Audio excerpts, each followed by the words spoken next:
நலாஸ் நாட்டு சர்க்கரை நலமுடன் வாழ நலாஸ் இந்தியாவிலேயே நாட்டு சர்க்கரைக்கு ISI முத்திரை மற்றும் அக்மார்க் அங்கீகாரம் பெற்ற ஒரே நிறுவனம். தொடர்புக்கு 9047045000.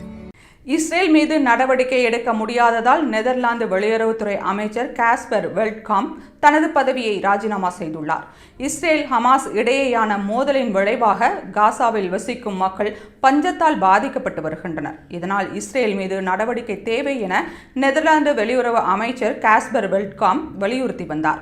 மேலும் இஸ்ரேலில் இருந்து இறக்குமதி செய்யப்படும் பொருட்கள் மீதான தடை உட்பட இஸ்ரேலுக்கு எதிரான புதிய நடவடிக்கைகளை கொண்டுவரப்போவதாக நெதர்லாந்து வெளியுறவுத்துறை அமைச்சர் காஸ்பர் வெல்ட்காம் அறிவித்தார்.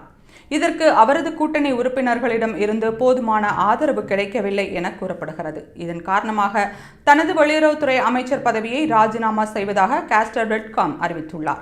இந்நிலையில் காஸ்பர் வெல்ட்காமின் ராஜினாமாவை தொடர்ந்து அவரது கட்சியின் மீதமுள்ள அமைச்சர்களும் தங்களது பதவிகளை ராஜினாமா செய்துள்ளனர்.